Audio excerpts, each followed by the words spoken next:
Good afternoon and welcome to CLP Holdings 2024 Interim Results Briefing. My name is Marissa Wong, Director of Investor Relations, and today I'm joined by Chief Executive Officer Mr. T.H. Chiang and Chief Financial Officer Mr. Alex Kaiser. We lodged our 2024 results with the Hong Kong Exchange today at around midday. Those results, as well as this presentation, is available on our website now. This briefing is also being recorded and will be available on our website later. Before we begin, please remember to read the disclaimer on slide 1.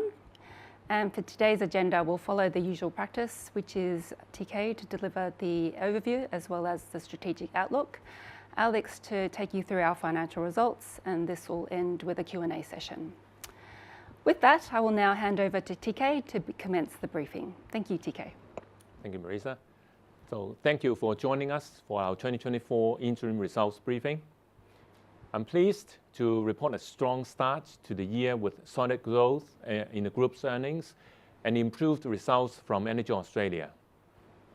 These results illustrate that the fundamentals of CLP remain strong despite volatile global conditions and growing complexity of new energy systems. Operational delivery remains at the core in our pursuit of energy transition.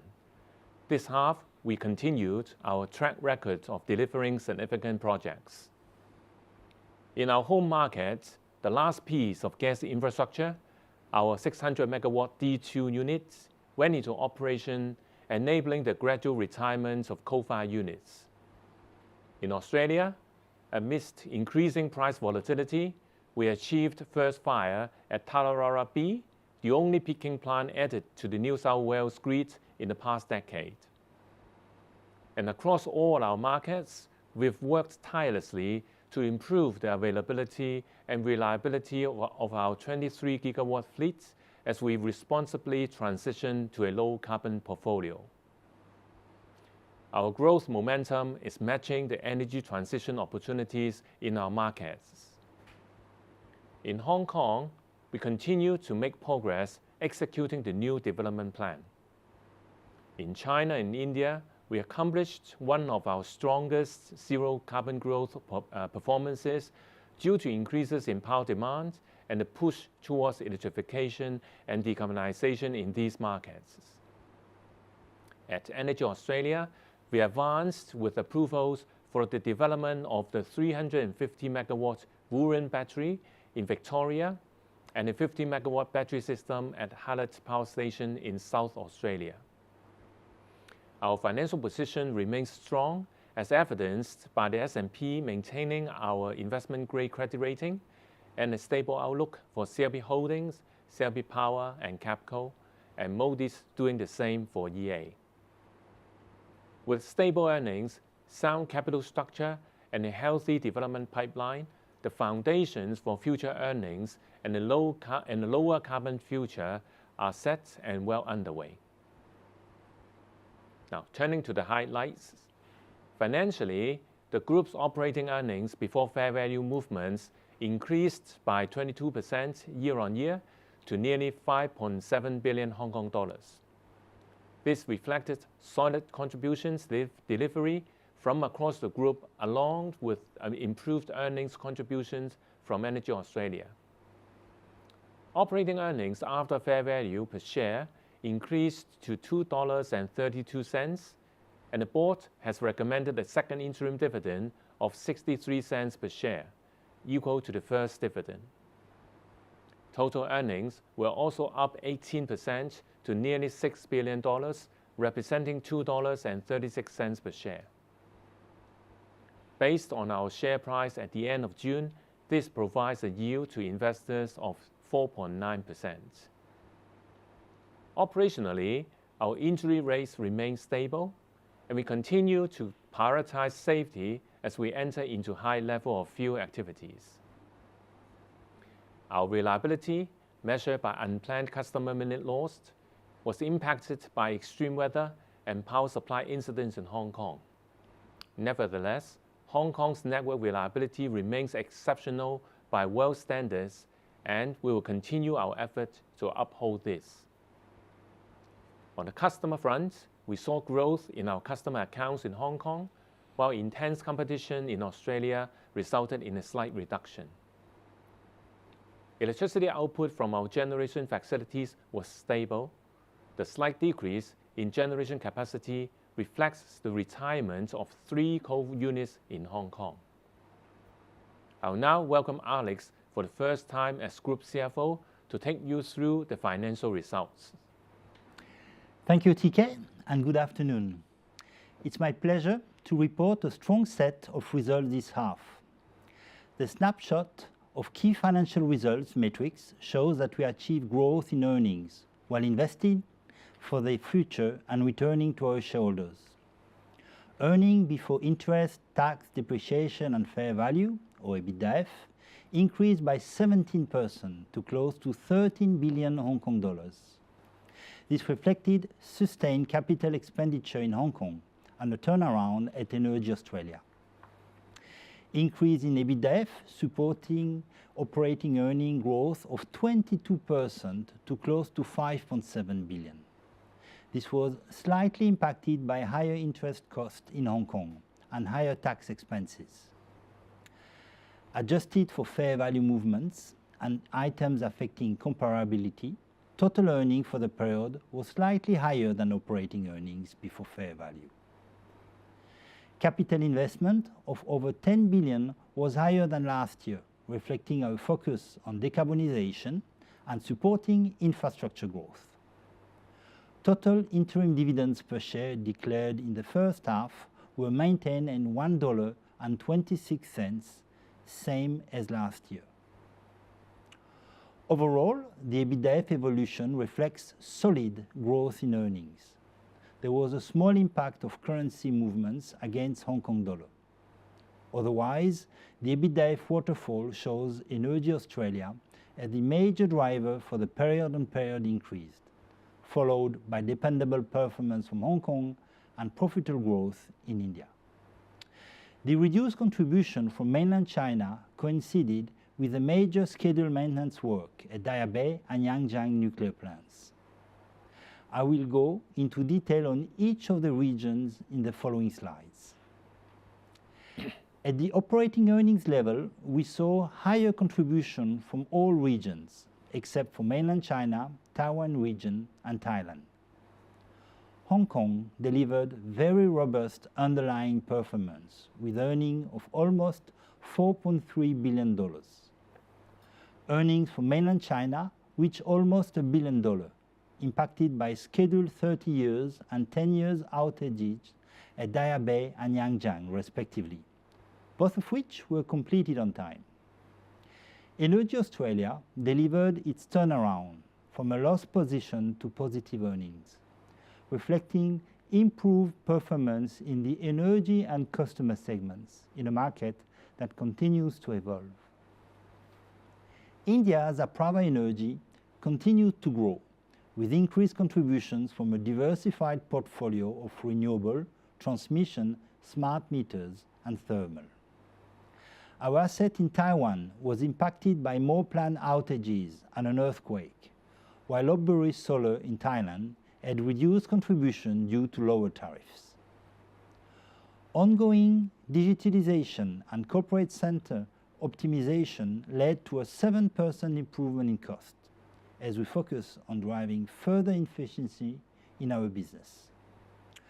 We therefore reported operating earnings before fair value at nearly 5.7 billion, 22% higher than the first 6 months of 2023. Fair value was positive, reflecting on accounting gain on Energy Australia's forward energy contracts against prevailing prices as of end June 2024. After one-off elements, the group's total earnings for the period increased by 18% to nearly $6 billion. I'll now take you through the performance and outlook for each business unit. All variances will exclude the impact of foreign exchange and scope to reflect the organic actual underlying performance of the business. Starting with Hong Kong, we deliver another financially dependable half-year performance in an environment of higher global interest rates. Operating earnings were up by 3%, reflecting higher average net fixed assets from continued capital investment, which was around 4.1 billion this half on an accrual basis. Earnings were slightly offset by higher interest costs. Operational performance was sound, with local electricity sales up by 2.6%, driven by higher temperature and economic recovery. Average net tariff was at a lower level compared to this time last year, as fuel cost adjustment reduced by over 5% since the start of the year, reflecting softening of international fuel prices. As TK mentioned, the D2 CCGT generation unit went into service in April. Looking ahead, the focus will be on delivering the new development plan, investing in low-carbon energy systems and bringing in more zero-carbon energy, and continue to provide support to communities in need, and being the energy partner to customers to deliver reliable electricity at a reasonable tariff. Moving to mainland China, underlying performance of our mainland China business remains solid. This half results reflected low output from our nuclear portfolio due to scheduled maintenance required on their anniversary years of operation. Earnings from renewable remained solid, with slightly higher output from the portfolio and contribution from new grid parity projects. Earnings from our minority-owned coal plants decreased due to lower tariffs, although this was partially offset by stabilizing fuel prices.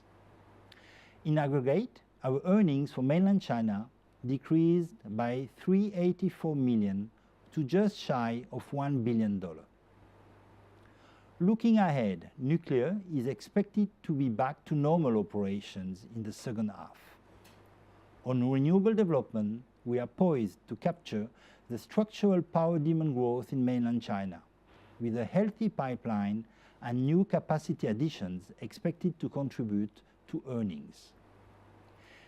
And we will continue to leverage our international presence to foster green contracts and energy solutions for corporate clients and local governments. In Australia, the business turned around from a loss position to positive $611 million operating earnings, the net results of much stronger performance from the energy and customer segments. In the energy segment, the combination of measures that we undertook to improve thermal plants' reliability and availability, as well as the rolling off of lower price forward contracts, led to higher realized prices for both Yallourn and Mount Piper. Increase in the customer segment was due to improved recovery of energy procurement costs compared to last year. However, this was against a backdrop of more intense retail competition, lower customer demand, and cost of living pressures.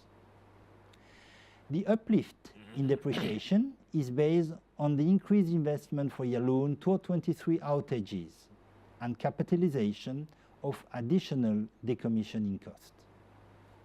Lower finance costs were driven by lower average drawn debt, and in line with improved financial performance, tax expenses increased.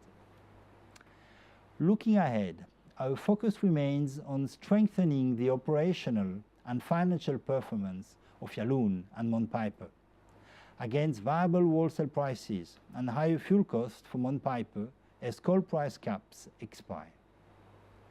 Competition remains high, leading to pressure on earnings contribution from the customer segment. We continue to focus on serving our customers and advocacy on energy affordability. Energy Australia is set to develop flexible capacity projects under the Climate Transition Action Plan, including the Rural Utility Scale Battery in Victoria and Hallett Battery, located next to Hallett Power Station. Finally, to India, where our joint venture platform, Apraava Energy, continued its strong momentum and delivered 61% increase in operating earnings to over $200 million. Underlying earnings contributions were positive across a balanced and diversified portfolio. Growth in earnings came from strong operational performance in transmission and Jar Jar coal-fired power station.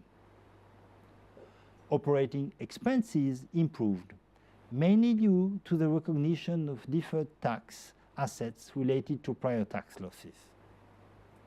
Apraava Energy has an equivalent of around 2 gigawatts of non-carbon projects currently in execution, including 2 renewable, 1 transmission, and 2 advanced metering projects won in the first half of this year. Looking ahead, the joint venture will continue to build out its pipeline of zero-carbon projects to meet rising energy demand and support the country's decarbonization. We are working with the government authorities to renew the necessary approvals for participating in government greenfield auctions. Moving on to the group cash flow. Our free cash flow generation was strong at 8 billion, driven by underlying EBITDAF performance. Cash outflow were higher, totaling 14 billion, made up of 9.3 billion of capital investment. Most of the capex was for our Hong Kong SOC business, standing at 6.1 billion. The rest was made up of renewable projects in mainland China and part payment for our new headquarters in Kai Tak. Dividends payment represent 4.6 billion. Note that our cash flow is seasonal, with cash inflow usually lower in the first half, combined with higher dividend payment due to the practice of a higher final dividends. Financial structure of the group was maintained at a strong position, with modest growth in debt and a sound liquidity position. Confirming this strength, S&P reaffirmed the credit rating and stable outlook in May for CLP Holding, CLP Power and Capco at A, A+, and AA- respectively. Similarly, Moody's has kept EA's rating. This is also reflected in our ability for the group to raise competitive financing to maintain a balance sheet, debt maturity profile, and fixed floating composition. This half, the scheme of control business arranged a total of 11.4 billion bank facilities and bonds, with low spread from a diversified base of international and local lenders and investors. Our mainland China and Australia business also executed respectively 3.3 billion and 3.9 billion Hong Kong dollars bank facilities to support energy transition. With a solid investment-grade balance sheet and healthy liquidity, we are very well positioned to back our business growth and stay true to our long history of dividend payment. I'll pass it over to TK to take you through the group's strategic priorities. Thanks, Alex. So I'll now briefly recap and update on CLP's long-term strategy as we orient ourselves to capture the tailwinds of the energy transition. Our purpose remains the same: to power brighter tomorrows in the era of net zero transformation. The pillars of decarbonization, investing in growth, uplifting capability, and disciplined capital allocation will be the drivers of successfully building energy systems and serving our customers. Together with our decades of experience and 8,000 plus hardworking colleagues who are committed to making a low-carbon future a reality. Now, to the progress that we've made. Our ongoing priority is to deliver the new 52.9 billion 5-year development plan. This development plan is a series of 5-year plans under the scheme of control regulatory framework that underpins our world-class electricity system, built on decades of planning and long-term investments. In fact, 2024 marks the 60th anniversary of the scheme of control. It is a remarkable framework that has stood the test of time and continues to provide the stability for us to deliver reliable, cost-effective, and cleaner power. We achieved a few milestones under the SOC this year. Our 600 megawatts D2 combined cycle gas turbine generator went into operation in April.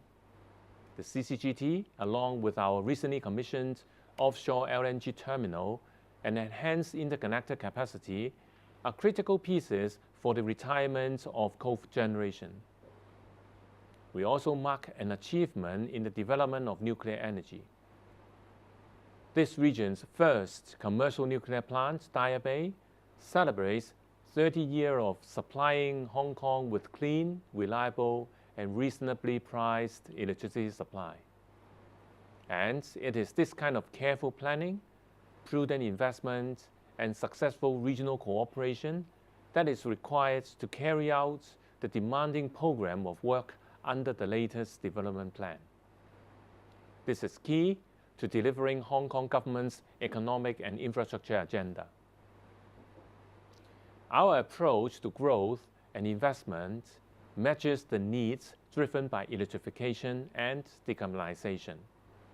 The markets that we operate in have some of the richest opportunities. On current estimates, China will add 250 gigawatts of new wind and solar power capacities just this year.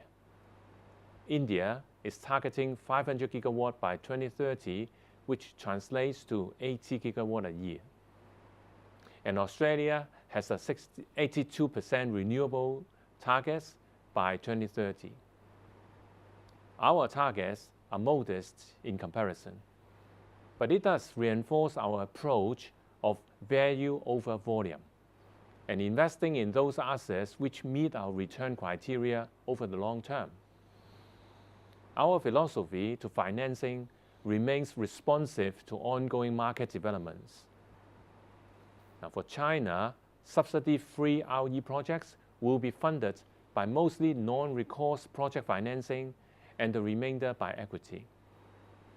Our businesses in India and Australia are set up as self-funding businesses and will use a combination of cash generation, non-recourse project financing, and partnership where it makes sense to help accelerate the development.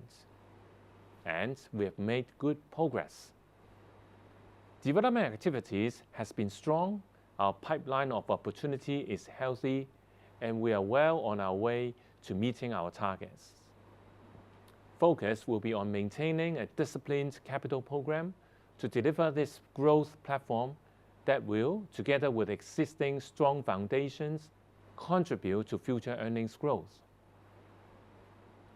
Strategic backbones to our success will be digital transformation and a future-ready workforce. We have been implementing programs of work to drive both into our organization. Our commitment to digital is transforming the way we manage our resources, engage with customers, and helping us unlock values embedded in years of industrial know-how and experience. It is not just about keeping up with industry trends. It is about strategically positioning ourselves to enhance our efficiency, reliability, and customer experience to take on energy demands of tomorrow. And the energy to delivering is our people. Investing in our workforce is also securing our sustainability in the new energy order. We have taken actions to address talent gaps and scale up capabilities needed to meet the pace and scale of net zero transformation. To sum up, our business performance is strong and we are progressing well on our strategic objectives. Together with embracing our core values of care, excellence, and responsibility, and establishing a new way of working culture, we are well positioned to continue to deliver value and returns to our shareholders, customers, and communities. With that, I'll hand it over to Marisa for Q&A. Thank you, TK, and thank you, Alex. We'll start the Q&A session now. So we've got two channels, one for the Zoom people if you want to raise hands and ask a live question, and for those webcast participants if you want to type your question in the chat box on the bottom right hand of your screen. So the line is opened and I see Pierre from Citi has come through. Pierre, if you'd like to unmute yourself and ask a question, please. Hi, hello. Thanks, management, for the time, and congratulations for your good first half result. I have three questions on the company. The first one is for your Australian business. You show margin expansion for your energy business in the first half. Do you expect further margin expansions of your energy business in Australia in the second half? And if yes, what will be the driver? Second question is also about your Australia business. I think you have mentioned to dispose part of your Australian business for a while, but so far nothing has been concluded yet. So I would like to know if there's any update on this issue or your strategies has been changed on this aspect. And the last question is, so you show that you have paid 2.7 billion Hong Kong dollar for a new headquarters in Kai Tak in Hong Kong. So I presume that you move your people into that headquarters later, and then maybe you can save some rental expense at the current headquarters. So how much saving in terms of rental expense that we can expect per annum starting from 2025? Thank you. Okay, thank you, Pierre, for your question. Now, for the first one, in the first half of the year, for the EA, for the customer business, we were able to recover the high procurement energy costs, but at the same time, actually, it was also offset by some of the margin reduction due to intense competition. Now, going forward in the second half, actually, we see the intense competition will continue, and the energy price would continue to be high. But of course, the Australian market actually has always been volatile. But our ultimate objective is to make sure that we deliver the value for money service to our customer. Now, regarding the partnership arrangement, actually this is not so-called for Energy Australia. Across our whole group, we expect very significant capital requirements for the energy transition across all our markets. Now, of course, we want to focus on our core markets in Hong Kong and China. And for diversification purpose, we want to maintain our business in Australia and also in India. But in view of the capital requirements, we are open-minded about bringing in partners in order to help fund the required investment. So a good example, like in India, we have successfully introduced CDPQ as a partner. Now we are in a 50-50 joint venture. And in Australia, actually, we are open-minded about different forms of this kind of partnership, be it in the form of at project level or at the enterprise level. So we are open-minded, and we will continue to explore various options. Now, regarding your third question about our new office in Kai Tak, our current plan is to complete the renovation towards the end of the year, and the plan is to move in probably in December. Now, the current Laguna office, our short-term plan is to use it as like a temporary office, because we may need to have some renovation in other offices in Hong Kong. So, for example, temporarily, we may move our colleagues to the Laguna office in Hong Kong to carry out renovation in other offices, and then people can then move back. Now, for the longer term, we are still reviewing the usage of the office in Hong Kong here. Thank you. I think Pierre also touched on margins for the energy segment as well. We might address that one. Maybe I'll get Alex to address that. But Pierre, on slide 42 of the presentation pack, we have the wholesale prices there for you to have a look at. So that can give you an indication of market prices anyway. But Alex, you want to take the energy segment? I can cover that. You have two main points, which is what will be the quantity of generation that we will have, and the second is what will be the prices that will be seen in the market. In terms of generation, we will have a major overhaul, which is going to be the fourth one for Yallourn. So we shall expect a reduction on the generation from Yallourn for this major overhaul. In terms of prices, the main difference is that the subsidy that was provided to keep the coal price under control and lower the cost of electricity for the customers and was finalized end of June, so this will not continue in the next half. Thank you, Alex. Thanks, Pierre, for your question. Next on the line, Evan Lee from HSBC. Hi, Evan. Go ahead and ask your question. Evan, if you can hear me. Great. Yeah. Go ahead. Oh, good. Thank you. Thank you, management. I have 3 questions. One would be on Yallourn. With the maintenance program finishing by end of this year, is Yallourn still expected to retire by 2028, or is there any as an extension to earnings? That will be my first question. Second question will be on cash flows. Right, I see that, if I'm correct, in the first half of this year, cash inflow, or you call it a free cash flow, seems to be falling short of capex and dividends. Although Australia has improved, which I think is a major factor to that improvement perhaps. But then in 2023, last year we saw that for the full year that free cash flow was in excess of capex and dividends. But then in the first half of last year, we saw that cash flow on the inflow was also quite weak. I'm just wondering, is there any how much seasonality factor is there for CLP overall, or maybe specifically for the non-Australian businesses? Because of the month end, that we're going from June to December.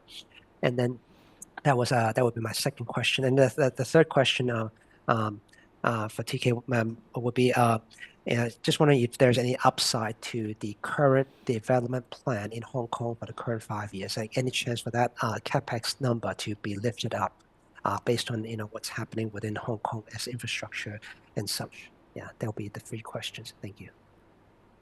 Yeah, thank you very much for the question. Maybe I'll ask Alex to address the second question, and I will address your first and third question. Now, for Yallourn, we are now undergoing the maintenance program, and the last outage for the last unit will be completed by Q4 this year. Now, at this moment of time, we are still committed to retiring the plant by 2028. And actually, we have made provision for the decommissioning. At the same time, for the coal mine, we are also preparing the rehabilitation plan, which will be submitted to the government and to be approved probably in 2025, 2026. Regarding the Hong Kong business, the development plan, right now we are executing the plan based on the approved 52.9 billion Hong Kong dollars. When you say upside, I don't know whether you are referring to any additional capex or regarding the incentives. Now, under the SOC, there are some incentive payments, based on our performance. So basically, we'll, evaluate that based on the SOC. Now, regarding capex, now it all depends on whether there are, in future. Now, up to this moment, we don't have any so-called additional capex. But in the past, like in the previous D plan, during the execution, if there is any additional requirement, so we will enter into discussion with the government and see whether we would have like a supplementary development plan or another development plan. But it all depends on whether there would be any additional requirements. Yeah. Regarding your second question, first of all, our cash inflow this semester was strong with 8 billion. Which was mainly due to 2 reasons. The first one is a very strong EBITDA, as you could observe. The second one is a timing reason. We received in advance some payment from the state of Queensland in Australia.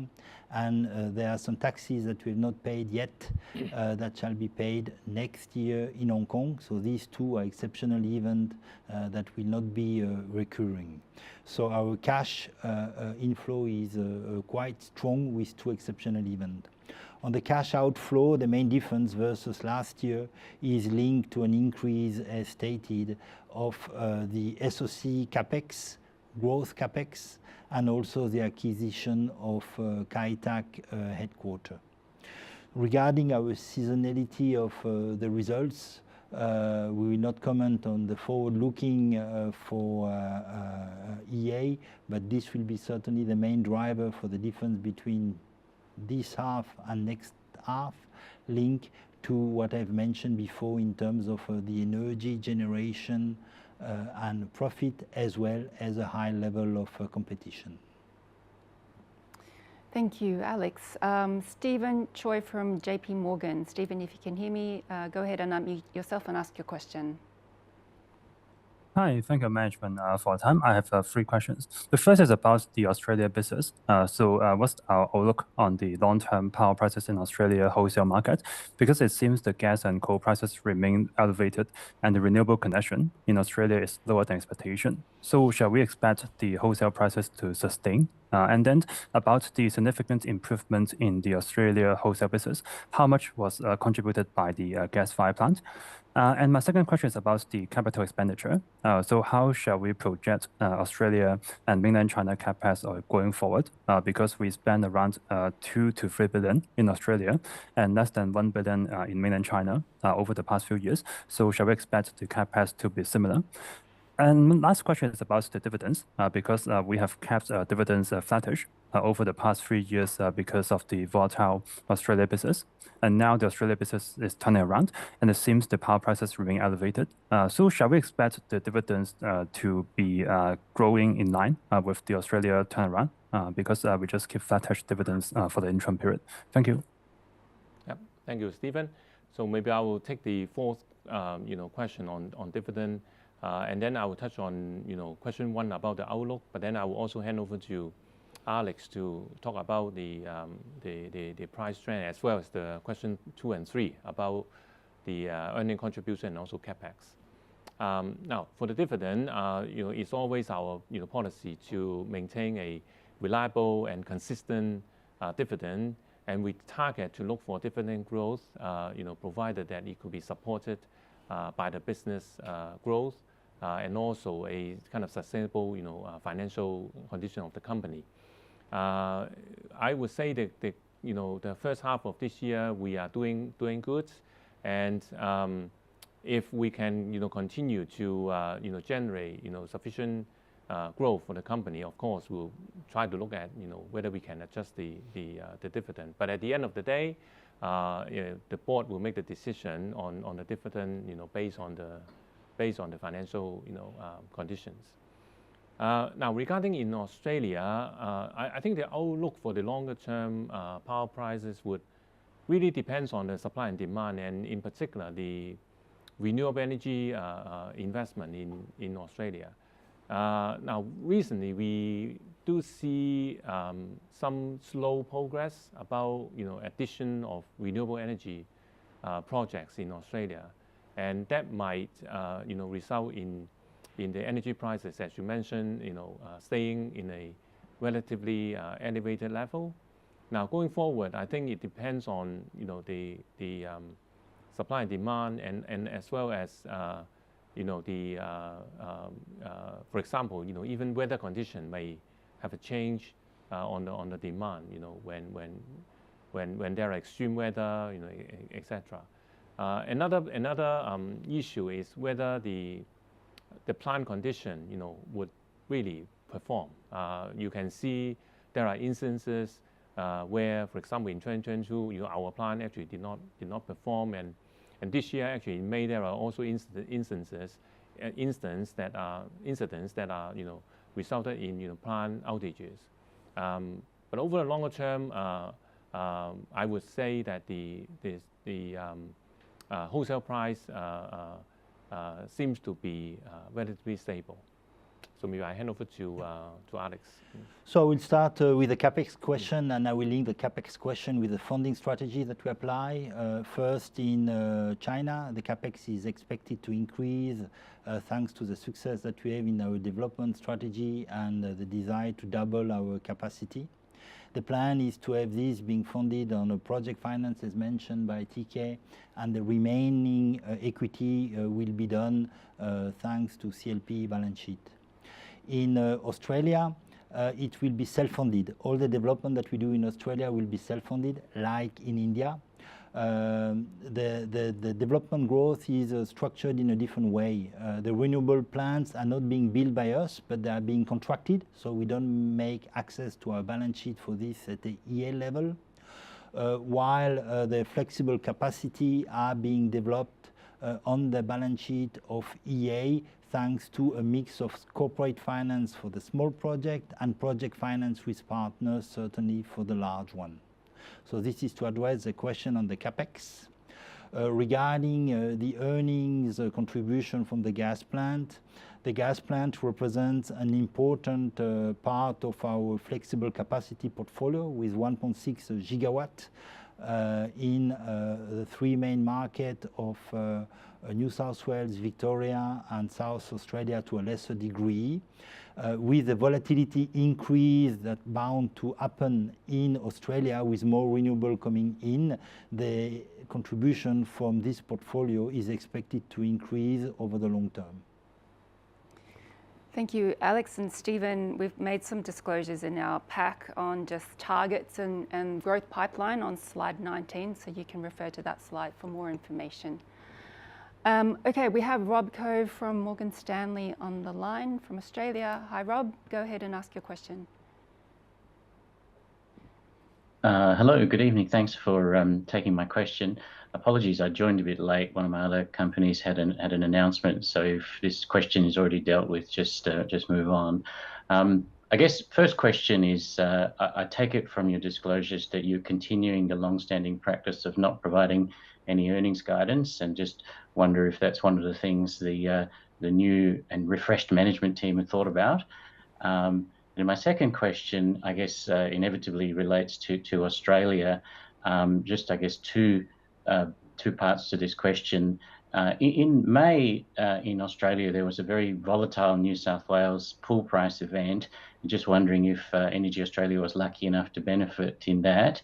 And then secondly, in the second half, in Southeast Queensland, the government there is providing a very generous $1,000 per household subsidy. And if you could maybe comment on how that could impact on your business, please. Okay, thank you, Rob, for your question.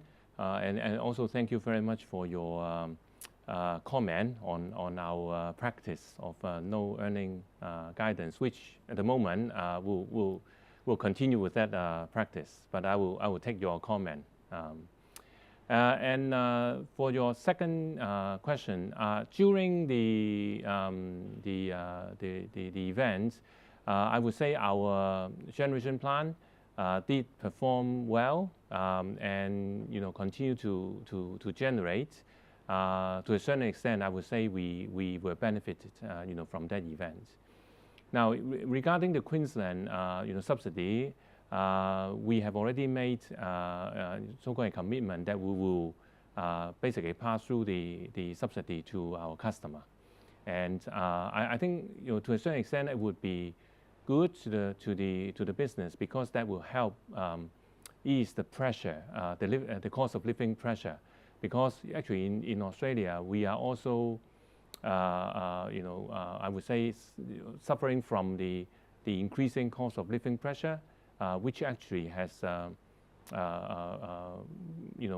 put pressure on our margin and the cost of supporting the underprivileged underprivileged families. So I would say it actually is a positive impact to our business. Thank you, TK. I think there are no more questions to come through, and I'll just give it a couple of seconds. Okay, Well, we are heading up to time. Thank you everyone for your questions, and thank you TK and Alex for the briefing and answering the questions. An archive of this briefing will be available on the IR website later today. My team and I will be available to take any further questions that you may have. But otherwise, thank you all for your attendance. I will now close the briefing. Thank you and goodbye.